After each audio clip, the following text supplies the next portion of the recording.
The grant is a grant focusing on a core difficulty that children with autism have, which is engaging and maintaining social interactions. What we're interested in doing in this grant is trying to understand kind of what is the neurobiology underlying that atypical engagement in social interactions. The novel thing about this research is that we're actually addressing these kinds of questions in more naturalistic, real-time social interactions, with the idea being that if you really want to understand what's atypical in autism during social interactions, or even just in the typically developing child, what brain networks are engaged, you have to actually study that in the context of a real social interaction. The child will be in the MRI. There's the head coil over their head, which is we're using to, to capture images of the brain.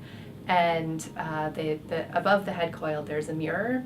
And in this mirror, we can actually project images or videos from a projector that's behind the child.